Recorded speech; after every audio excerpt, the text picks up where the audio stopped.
मीरा भाईंदर शहर के विकास को ध्यान में रखते हुए आज परिवहन मंत्री प्रताप सरनाईक और मीरा भाईंदर महानगर पालिका आयुक्त राधा विनोद शर्मा के हाथों मूलभूत सुविधाओं का विकास इस परियोजना के तहत मीरा भाईंदर के 7 जगहों पर भूमि पूजन और लोकार्पण कार्यक्रम संपन्न हुए, जिसमें कई सारे फुटबॉल टर्फ, साइकिल और जॉगिंग ट्रैक का लोकार्पण और भूमि पूजन किया गया। इस अवसर पर ओड़ा मांझीवाड़ा विधानसभा क्षेत्र के अंतर्गत आने वाले 60, 40 और 30 मीटर चौड़े रास्तों पर ट्रैफिक की भीड़, अवैध पार्किंग और फेरी वालों की समस्या को ध्यान में रखते हुए जॉगिंग और साइकिल ट्रैक विकसित किए जा रहे हैं, ताकि नागरिक और साइकिल प्रेमियों को ट्रैफिक फ्री व्यायाम और साइकिलिंग का लाभ मिल सके। मीरा भाईंदर शहर के विकास के लिए मुख्यमंत्री एकनाथ शिंदे के कार्यकाल में राज्य सरकार ने 1800 करोड़ रुपए का निधि मंजूर किया था और आज इसी निधि में से कुछ निधि इन विकास कार्यों पर खर्च किए जा रहे हैं।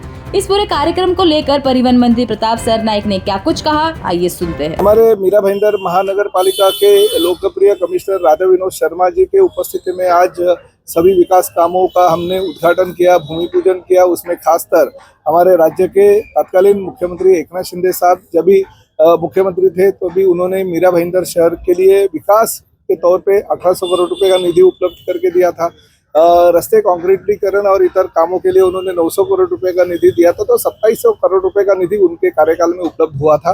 उसमें से बहुत सारे काम हमने लोकार्पण कर दिए। बहुत सारे कामों का आज लोकार्पण किया। उसमें 4 फुटबॉल टर्फ है, 2 गेट है, समाज मंदिर है। अलग अलग कामों का उद्घाटन और भूमि पूजन आज हमारे सभी लोक प्रतिनिधियों के उपस्थिति में यहाँ पे किया गया है। लोगों की जो मांग थी वो मांग हमने पूरी की और खासकर ये नवघर गोड़देव परिसर जो है ये मीरा भाईंदर की शान है, क्योंकि ये यहाँ के आगरी कोली संस्कृति का प्रतीक है और इनकी जो मांगे होती है वो मांगे गांव के हित के लिए और शहर के हित के लिए होती है। इसलिए जो जो उन्होंने मांगे की वो मांग हमने पूरी कर दी है।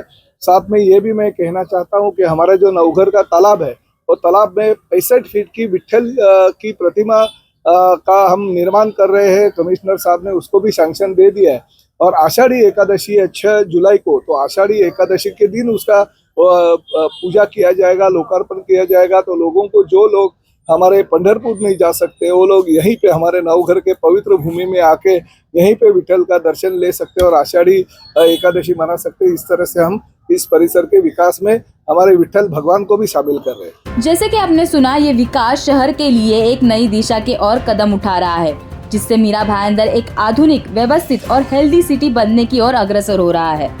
मीरा भाईंदर शहर में हो रहे विकास कार्यों को लेकर आपकी क्या राय है, कमेंट कर जरूर बताएं और ऐसे ही खबरों के लिए जुड़े रहिए MB लाइव के साथ।